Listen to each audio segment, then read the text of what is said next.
So I thought I'd revisit one of Lisa's perhaps original embossing folders that she brought out for us when we was first introduced to the fabulous technology of the 3D embossing folders. It's the Budding Bloom. It's a 6x6 embossing folder. It's the 3D technology, so the detail that we get when we run this through the die cutter machine is just phenomenal. We don't have any stencils or anything for this one, so this is literally just the beauty of an embossing folder, which I think sometimes with all the other products that Lisa's bringing out to us, it's nice just to sort of go back and just remind ourselves that the single embossing folders are just as pretty. And I wanted to bring just perhaps, I mean, there wouldn't be new techniques, but I just wanted to introduce you to a couple of nifty different techniques that can just give you different looks from your embossing folders. And it's something that can be applied to even the newer embossing folders in the range, whether we've got stencils with them or not. It just might be a nice little technique for you. So this is the card that I thought I'd make with you. But what I wanted to do, I mean, this is probably one of the most simplest cards you can ever make. It literally is just the embossing folder and a stamped sentiment. But what I wanted to show you is just in the background here, which would be perhaps, I don't know, the negative space of the embossing folder. I've actually got some detail. I've managed to stamp and create some detail in the back there, and it's that technique that I just wanted to show you today. And this embossing folder is actually really perfect for this, because if you actually look at the folder itself, let's perhaps show you on the packaging, all this dark grey area is what I would perhaps call negative space, so it doesn't have any detail on it. That in itself is important to make the rest of the design pop. But because there is sort of so much in there which would actually translate to flat space on the embossing folder itself, we can actually make use of this and make that a design feature also. So it's that technique I wanted to show you today. So in doing that, I will actually be also using Lisa's background collection, the texture stamps. Again, it's something that you will always see the design team reach for, whether it's Dawn or Natasha doing the lives or any of the design team showing you their samples in the group. Such a useful set to use, but it doesn't have to be this set. It can be any stamp that you have in the background that you think might work. I just thought that the text would work perfectly with this. And I'm just using these three colours, the Pumice Stone, Shabby Shutters, Tattered Rose, and this is just showing you that you don't need to use a whole array of colours. Perhaps even just one or two of these colours would work perfectly. Actually, when I was making this sample up, I was a little bit unsure of the colours, but as I actually progressed on and started adding the detail, I thought they worked really well. So I'm going to stick with those colours today. I will be doing some embossing live with you as well, so hopefully I won't have too much sort of camera shake, but I wanted to show you that this can actually be done in real time. So let's get going, shall we? So first off, we take the embossing folder, and the important part of this technique is to use the right side of the embossing folder, because we're going to be applying our inks directly to the folder initially as opposed to the cardstock. So when you get your embossing folder, you just have a feel of both sides. You have one side where the actual design, the pattern itself, is raised. You can actually feel it coming up from the folder itself, and it's that side that when you put it through the die cutting machine is on the bottom. The other side, which would be the top, so when you fold it down, it's in this sort of orientation. It's this side which actually feels flatter. And if you then actually find the negative space of the design and look for that, you can actually feel that, and all the petals and the flowers are debossed on this side. So it's this side that you actually want to work with, because it's on the sort of the negative space where there's no detail. It's on them areas that you actually want to place your ink and your detailing. So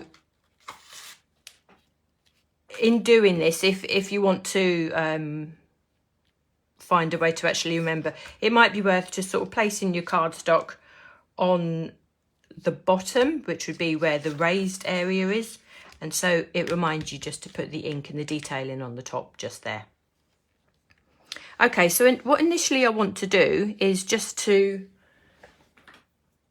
let's get myself some brushes. I want to just add a little bit of colour in the background.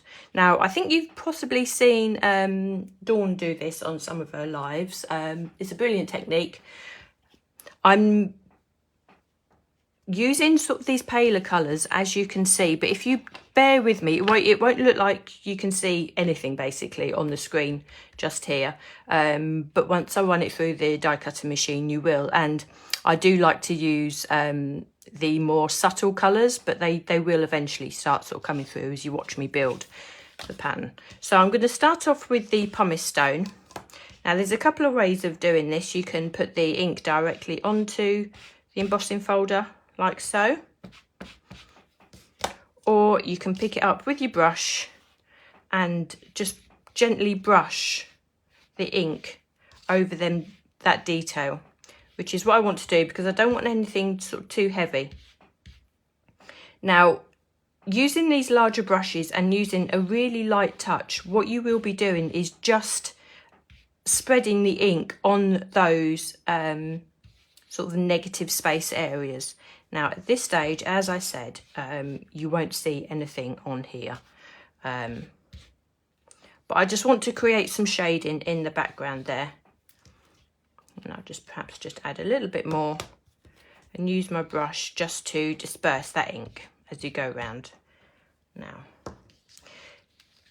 Now with a lot of the techniques I use, and I do say it again, and I think today is going to be particularly relevant with that, always layer your inks, put a little bit on and then slowly build up, because once you've put too much ink on, you can't take it away, but you can always build that colour. So now what I'm going to be doing, I just run this through the machine, and I say hopefully this won't cause too much camera shake, but I did actually want you to see this in real time, and I think it'll actually show you how the colour builds. So we take that straight from there. Now I'm hoping, as you can see, as I've taken that from the machine, you can start seeing where the ink is being placed. So now immediately we are creating those shadows, and using pumice stone, it's a really nice colour to create those shadows in the background. Now at this stage you can assess if you need a little bit more colour. It's entirely up to you, and say this is where it's fun to play, particularly if you're using different colours. I'm going to leave it at that at this stage because I want to build up the pattern. Now, as I say, all the ink and all the detailing will be placed physically onto this side of the folder, so you can keep your embossing there. Now, the great thing with these 3D folders is that if you take your cardstock out, it's so easy to place back on because you can sort of feel it lock into position. Now, what you can see there as I'm moving that cardstock isn't moving because of the depth that we've got on the base of the embossing folder. That stays put. So a bit like using the Ultimate, the stamping platform, you can stamp as many times as you like, and you know that your design will always be in place. It's a similar sort of concept with the embossing folder here. So I'm going to leave that there because I will be running this through the die cutting machine possibly another 2 or 3 times. And in doing that also, I want to show you that it doesn't blur or decrease the detailing on the embossing folder there. So I shall leave that in place. Now the next thing I want to do, and if I show you on the original, that you can actually see some text stamped in there. Now there's no way that you would be able to stamp that in between all the detail of the flowers. So what we do, we take the stamp to the embossing folder and use it like a letterpress type thing. So I'm going to use pumice stone again. Again, this is what adds the subtlety in the background, and it's like a shabby chic sort of look, and it's something that I really like. So what I'm going to do, I say, let me just use this, the stamp plate. I'm using the text there. I've put it on a block because I don't want any of the text really to go down into the detail of the flower. So I've inked the stamp up with the distress ink. It works perfectly for this. And all I do, I stamp as if I was stamping onto card, but I just stamp onto the embossing folder. Now, again, I appreciate because of the colours I'm using, you're not going to see it on there. And to be honest, not even I can see it. I can't even see the detail that I'm stamping on there either. But having prepped this, I know that it works, and it's a great reveal actually when you take it away. So all you need to do really is just sort of remember the rough areas where you've stamped on the embossing folder and just stamp all the way along. Now, it really doesn't have to be perfect. I mean, if you miss areas or if areas overlap, I really wouldn't worry, because this, all we're doing is creating a lovely background. So we just carry on stamping. Now, obviously, if you use a brighter colour, you'll be able to see it on there. And if you use a brighter colour, that would work really nicely, particularly if you leave the flowers white, because I think it'll just really make them pop so well. So just have a bit of confidence in where you're stamping. As I say, it really doesn't need to be accurate. All we need to do is just place that ink onto the folder, like so. Now, just double check that your design on the embossing folder is locked into position. Bring that across. And we just run this through our machine again.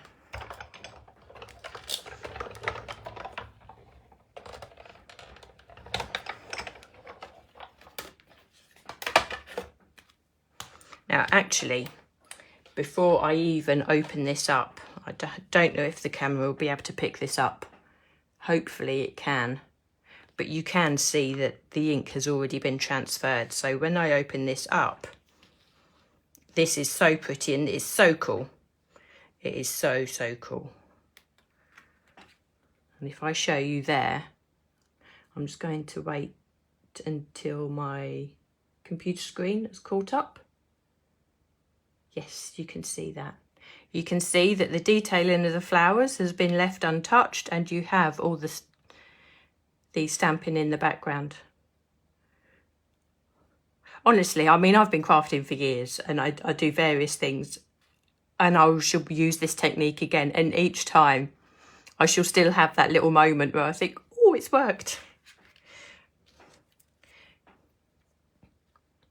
So that I think is just really cool. And that in itself, even if you then don't do anything with the rest of the flowers, I think that is just so clever.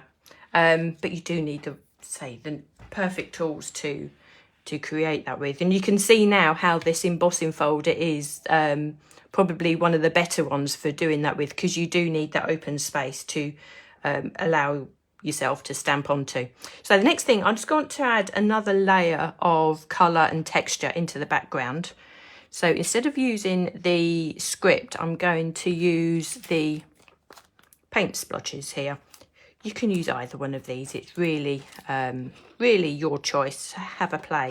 And this time I'm coming with the Shabby Shutters, which is a nice soft green colour. So again, ink up my stamp, and just gently I'm going to stamp that on the embossing folder, and it will only take on the higher areas, which is the negative space.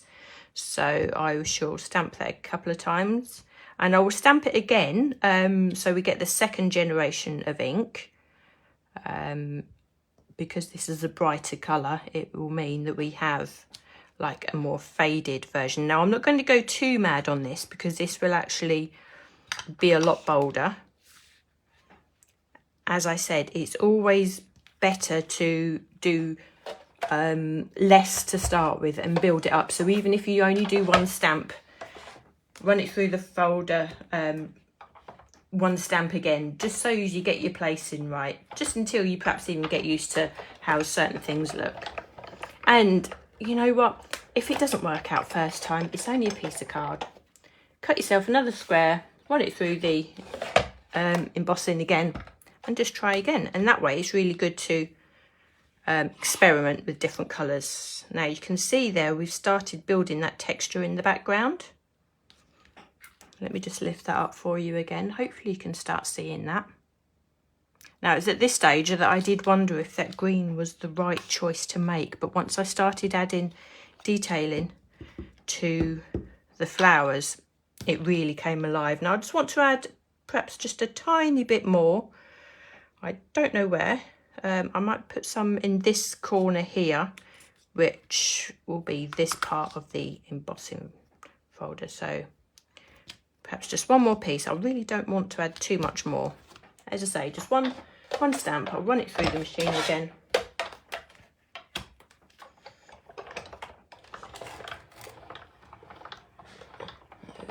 Okay.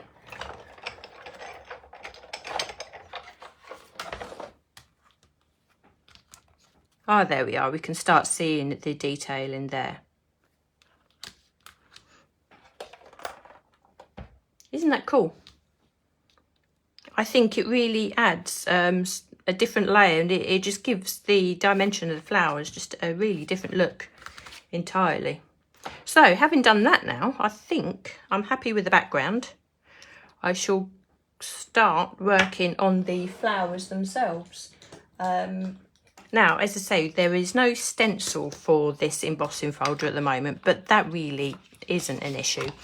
All we need to do is go back in with various brushes. It depends on how you want to, how much detail you in colour that you want to add. You can either use your larger brushes to go all over with, or you can go in with the smaller detail ones to add colour. Now I'm using Tattered Rose, which is a colour I used to use a lot actually, but I run out, and I've just got a new one, and I'm remembering how lovely this colour is now actually. But again, obviously, if you have Lisa's inks, what you can do with the Distress, you can definitely do with Lisa's inks. So when I get them through myself, I should definitely be having a play and having a try. So I'm going to pick up some of this pink colour. Now, normally I would say I would blot off the colour first before going on there, but I really want the centre of these flowers to be vibrant. So I'm literally going straight into the ink pad with my brush and straight onto the card there, to the centre of the flowers. Actually, I'm just going to turn that round. Yeah, because it makes this flower the right way up, and just to my eye, just to my eye, that actually looks better. So straight from the ink pad with the brush onto the centre of the flowers, and you have that vibrancy in the centre there. Now, with what we have remaining, I can start adding detail to the rest of the flowers. So I am going to dab off a little bit and just add flowers, some colour like that. The way that you colour flowers is completely individual. I like to have the faded look, so I will always add more ink at the bottom of the flowers and work that upwards, so we have that lovely faded look. But again, that's entirely up to you. With the petals of the flowers, I'm just going to add colour here, because I do actually want to keep most of the petals white. Again, that's entirely up to you, and that's how we get so many different looks, which is why we like you to share your designs in the design team, because everybody has a different way of doing things. And I think sometimes, not that we get stuck in our own ways, we have our own ways. It doesn't mean that we don't appreciate the way that other people create and see. We just sometimes aren't brave enough to do that ourselves, are we? We like to stay with what looks good on our eye. So as you can see, that this is building up really, really quick. And I think this tattered rose actually is a really lovely soft colour.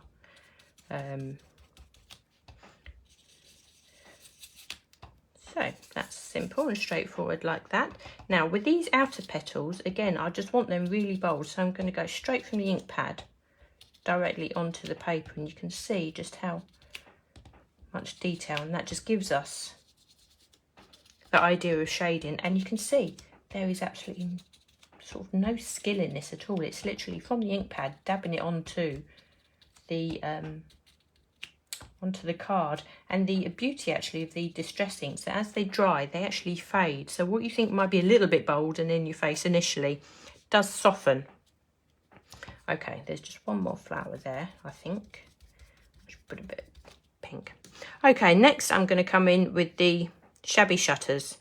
Again, it's a lovely soft green, and I think this is now where the whole colour scheme really sort of comes together.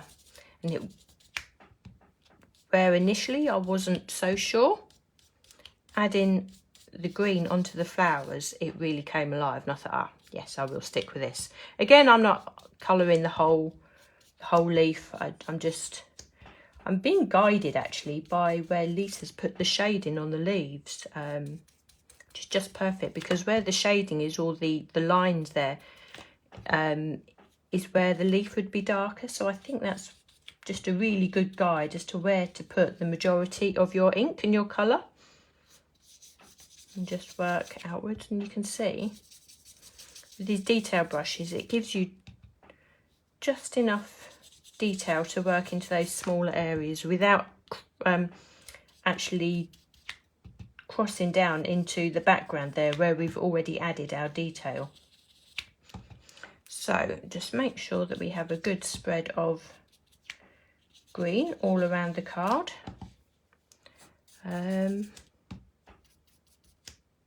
Oh, I think that was a petal. That doesn't matter. Okay, you see, this really is just comes together so quick. And I think you could have loads of fun sort of batch making these and trying out lots of different colour combinations, as I say, particularly with Lisa's inks. So I shall add a little dark detail to these areas.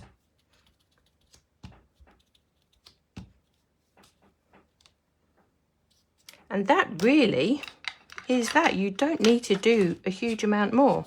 So I think just sort of mounting this onto a card blank against some craft card, that really sets that off.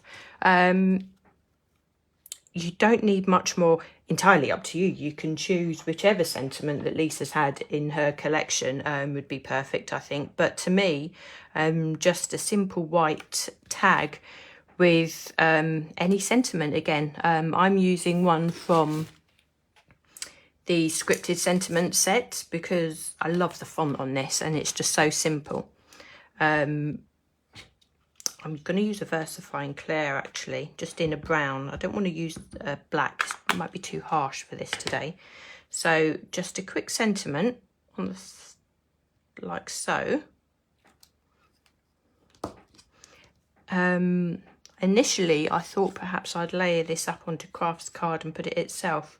I think that does work, but I think I might just leave that simple like that. Let me just tilt that again. I did actually use some of the artist wax, so let me just show you. Actually, I've got this here. I'm not sure if this one's actually on the website at the moment, but you may well have it in your stash, and I know that there are deeper colours, but it's the Golden Chameleon, which is so subtle, so pretty. So I've just taken a little bit on my finger, just take off the excess and literally just rub that into the centre of the flowers. What that does, it just gives a tiny little hue, and just as the light catches that, you get that little bit of detailing, which I think is so pretty.